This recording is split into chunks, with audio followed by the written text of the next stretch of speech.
Hello everyone, welcome to our YouTube channel Divine Learning, and today we are going to discuss the exercise question of chapter 7. Okay, we have discussed this chapter in the previous video, so let's start. The first question is answer in brief. The first one is why was there no money in the box? Box में कुछ भी पैसे क्यों नहीं थे? तो there was no money in the box because all the money was spent on grandma's medicine. ठीक है, सारे पैसे ग्रैंडमा के दवाई खरीदने में खत्म हो चुके थे. ठीक है. सेकेंड वन है did grandma like it when Riya played the violin? Give two lines from the text to support your answer. तो यहाँ पे आपसे पूछ रहा है कि क्या ग्रैंडमा को पसंद था जब रिया वायलिन बजाया करती थी? आपको एग्जाम्पल के तौर पे 2 लाइंस टेक्स्ट से देने हैं. तो यहाँ पे आप क्या लिख सकते हैं कि yes grandma like it when Ria played the violin because she was moving her head on Ria's beat. ठीक है, क्योंकि वो रिया के बीट पे अपने सर को घुमा रही थी. ठीक है. नेक्स्ट थर्ड नंबर है how did Riya come up with the idea for the band? Riya को बैंड के लिए आइडिया कहाँ से आया था? तो कहाँ से आया था? Riya come up with the idea for the band from her grandmother's childhood story. ठीक है, उसके दादी की चाइल्डहुड बचपन की कहानी को सुन के उसे वो आइडिया आया था. नेक्स्ट फोर्थ नंबर है go ahead and ask your friends right away who said these words and to whom. What does the speaker want the other person to do? ठीक है, तो कौन कहता है ये बात? तो grandma said this to Riya. And speaker क्या चाहता है, क्या करना चाहता है? तो स्पीकर चाहती यानी कि ग्रैंडमा चाहती है कि रिया अभी तुरंत इमीडिएटली जाके अपने फ्रेंड से पूछे उस बैंड को बनाने के लिए. ठीक है, बैंड फॉर्मेशन के लिए. नेक्स्ट फिफ्थ नंबर है what was the first job that the 4 strings band got? सबसे पहला जॉब क्या था जो उस 4 स्ट्रिंग बैंड को मिला था? तो सबसे पहला क्या जॉब था? To play at a party of Sara's great grand parents. ठीक है, सारा के ग्रेट ग्रैंड पेरेंट्स के पार्टी में प्ले करने का. नेक्स्ट 6 नंबर है what did Riya do with her share of money? Riya अपने पैसे को क्या करती है? तो what did she do? She kept the money in her big money box on the shelf. ठीक है. नेक्स्ट बी नंबर है आंसर इन डिटेल. तो यहाँ पे फर्स्ट क्वेश्चन है do you think Riya came from a musical family? Give reason to support your answer. क्या आपको लगता है कि रिया एक म्यूजिकल फैमिली से आई थी? तो yes I think Riya came from musical family. और ऐसा क्यों? क्योंकि उसकी आंटी को बजाना आता था म्यूजिकल इंस्ट्रूमेंट, उसकी दादी को भी वायलिन बजाना बहुत पसंद था. तो ये शो करता है कि वो एक म्यूजिकल फैमिली से बिलोंग करती थी. ठीक है. नेक्स्ट बी नंबर है but B just stood there and stared right back. whom does B refer to here? यहाँ पे बी मतलब क्या है? तो कौन थे यहाँ पे बी? The 4 children. कौन कौन? रिया, सारा, हर्ष एंड अर्शी. ठीक है. नेक्स्ट बी नंबर है why did they just stand there? वो लोग वहां पे सिर्फ खड़े क्यों थे? तो क्यों खड़े थे? Because they were afraid, frightened and nervous. ठीक है. नेक्स्ट सी नंबर है व्हाट हैपेंड नेक्स्ट? और नेक्स्ट क्या हुआ था? तो next Riya's grandmother encouraged her to play. आगे क्या हुआ कि रिया की दादी ने उन्हें एनकरेज किया था कि आप बजाओ, और उसके बाद फिर सब लोग बजाते गए और बहुत ही अच्छा बजाए थे. ठीक है. नेक्स्ट थर्ड नंबर है describe the 4 string band performance at the party in your own words. 4 string band ने कैसा परफॉर्मेंस दिया उनको उसे आपको अपने वर्ड्स में डिस्क्राइब करना है. तो कैसा परफॉर्मेंस दिया? स्टार्टिंग में वो लोग बहुत ही नर्वस थे. ठीक है, but steadily Ria's grandmother encouraged her and then they started playing and they played very well. ठीक है. नेक्स्ट फोर्थ नंबर है why did Ria go to sleep with a smile on her lips? What does that tell you about Ria? उस रात को रिया एक smile के साथ क्यों सोई थी? तो क्यों सोई थी? Because she was happy that she could help her family. क्योंकि वो खुश थी कि वो अपनी फैमिली की हेल्प कर सकती और पैसे कमा के उन्हें दे सकती हैं. ठीक है. और ये हमें रिया के बारे में क्या बताता है कि रिया एक बहुत ही हेल्पफुल लड़की थी. ठीक है. नेक्स्ट सी नंबर है think and answer. What kind of a relationship do Ria and her grandmother share? Support your answer with lines from the text. ठीक है. तो रिया और उसकी ग्रैंडमा में कैसा रिलेशन था? तो बहुत ही लविंग एंड केयरिंग रिलेशनशिप था. ठीक है. नेक्स्ट सेकंड नंबर है apart from Riya and her grandmother who do you think is the most important character in the story and why. Riya और उसके ग्रैंडमदर के अलावा इस स्टोरी में और सबसे इंपॉर्टेंट कैरेक्टर कौन हो सकता है। तो मेरे अकॉर्डिंग द थ्री स्टूडेंट, ठीक है, बाकी जो तीन स्टूडेंट थे सारा, अर्शी एंड हर्ष, क्योंकि उन तीनों के बिना उसका बैंड कंप्लीट नहीं होता और ना ही उनको उनका फर्स्ट जॉब मिलता। ओके, सो ये चैप्टर था, कंप्लीट हो गया। अब ग्रामर पे आते हैं। Look at the highlighted words in the sentence. Modals are helping verbs that combine with the main verb. Some common modals are can, could and may. ठीक है, modals क्या है, एक तरह के helping verb होते हैं जो कि main verb से मिलकर sentence formation करते हैं और ये main verb को help करते हैं। ठीक है, तो यहाँ पे modals है सॉरी, तो यहाँ पे पहला है can। तो कैन हम लोग कब यूज करते हैं, जब हमें एबिलिटी शो करना हो या परमिशन सीक करना हो, परमिशन लेना हो या कोई ऑफर देना हो, तो हम लोग कैन वर्ड का यूज करते हैं। ठीक है, for example she can run 100 meters in 1 minute. तो ये इसका एबिलिटी शो कर रहा है कि वो 1 मिनट में 100 मीटर दौड़ सकती है। ठीक है, और कभी कभार परमिशन लेने के लिए, जैसे कि can we leave early today, तो यहाँ पे परमिशन सीक कर रहे हैं। ठीक है, और ऑफर देने के लिए, जैसे can I help you carry that bag.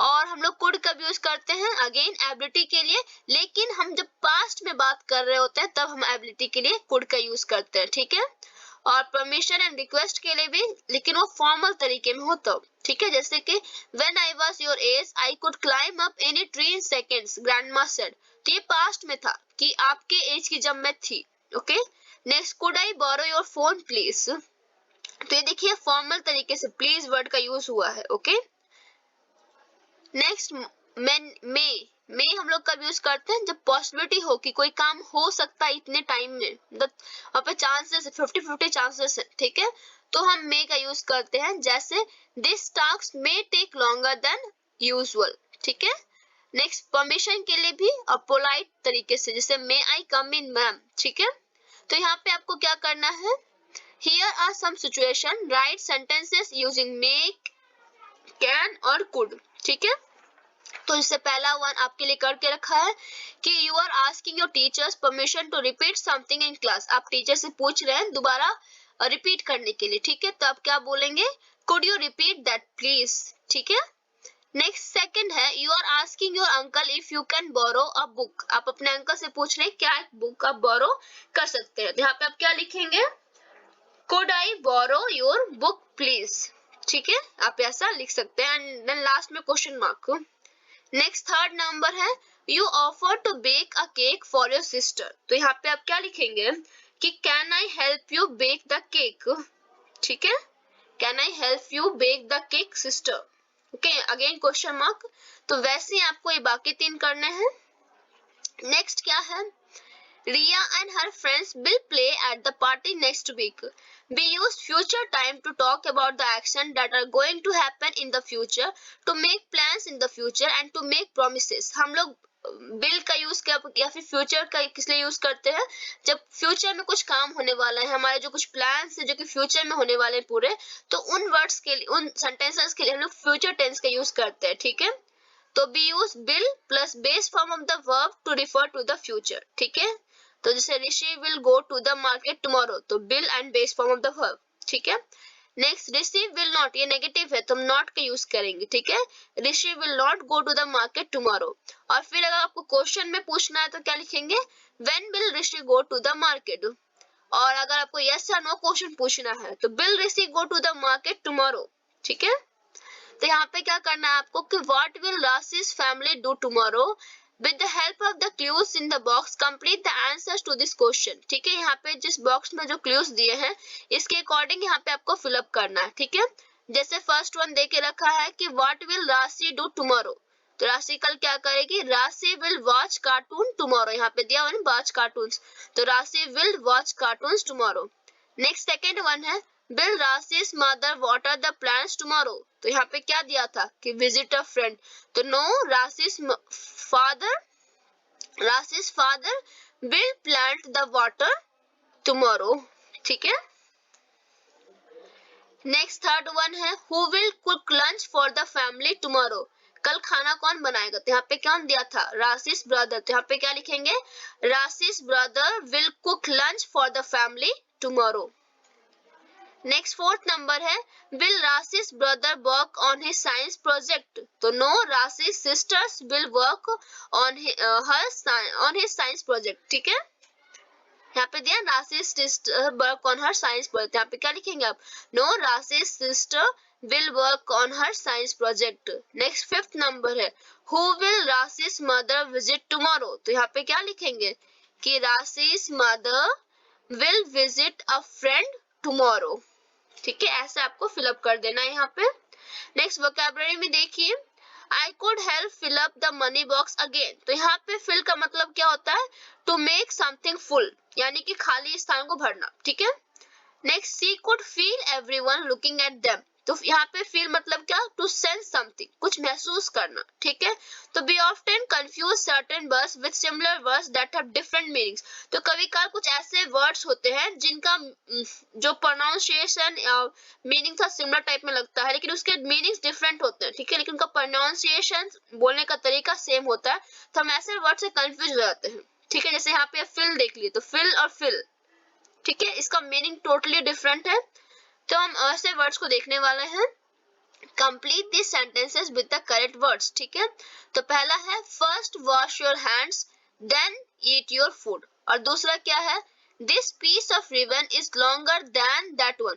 जब हम कभी कंपेयर करते हैं तो हम लोग देन, THAN का यूज करते हैं कंपेयर करने के लिए। ठीक है, लेकिन जब हमें बताना होता है कि इसके बाद ये काम होने वाला है, ठीक है, तब हम लोग THEN का यूज करते हैं। ठीक है, अब द सेकेंड वन है सूरज, सूरज wants to dash you something important। अब देखिए यहाँ पे दो वर्ड है, टेल एंड टेल, तो एक टेल का मतलब क्या होता है, कहानी, और इस टेल का मतलब होता है कुछ बताना, कुछ कहना। ठीक है, तो सूरज wants to tell you something important, और यहाँ पे क्या होगा, it is delightful tale about a mouse and an elephant। ठीक है, तो यहाँ पे TALE होगा और इस वाले में TELL होगा। ओके, तो वैसे आपको बाकी ये 3 करने हैं, आई होप आप कर लीजिएगा। Next punctuation, is that you, Riya? She answered in a sleepy voice. When we quote someone, we put their words in quotation mark. जब कोई कुछ कहते हैं और हम वो एग्जैक्ट वर्ड्स को लिख देते हैं, तो हम उन जो वर्ड्स उन्होंने जो कुछ कहा है उससे हम कोटेशन मार्क में लिखते हैं। ठीक है, ये जो यहाँ पे आप देख रहे हैं इसे कहते हैं कोटेशन मार्क। ठीक है, तो remember we always put the full stop, comma, question mark and exclamation mark belonging to the quoted sentence within the quotation mark। और एक और बात आपको ध्यान रखना है कि उस सेंटेंस में जो कुछ भी कहा गया है और उसमें जो कॉमा या फुल स्टॉप या जो भी मार्क लग रहा है उसके बाद ही हम कोटेशन मार्क को क्लोज करेंगे। ठीक है, जैसे we should go out and play, comma, then quotation mark को क्लोज किया गया है, said रमेश, यानी कि रमेश ने जो कुछ भी कहा है वो पूरा का पूरा हमने वैसे ही लिख दिया है। ठीक है, Ramesh said we should go to and out and play। ठीक है, तो यहाँ पे क्या करना है आपको, insert quotation mark where required, जैसे कि स्टॉप, डोंट मूव, कॉमा, तो यहाँ पे कोटेशन मार्क चाहिए था, लगा दिया गया he said। सेकंड वन है उमा said, तो अब इसके बाद यहाँ पे क्या हो जाएगा, कोटेशन मार्क लग जाएगा और फुल स्टॉप के बाद ये आपका कोटेशन मार्क बंद होगा। ठीक है, तो वैसे ही आपको ये करना है, आप कर लीजिएगा। नेक्स्ट है writing, Riya is trying to convince her friends to start their own band. Complete this dialogue in your own words। ठीक है, तो यहाँ पे क्या दिया है कि रिया अपने फ्रेंड्स को कन्विंस करना चाहती है कि वो लोग बैंड, अपना एक बैंड बनाए, तो उनके बीच में क्या बातें हुई हैं वो आपको यहाँ पे कंप्लीट करना है। ठीक है, तो आप कर सकते हैं इसे। ओके, और कुछ है नहीं इसमें, सो ये चैप्टर कंप्लीट हो गया है। आई होप आप लोग को ये चैप्टर क्लियर हो गया होगा। Thank you class.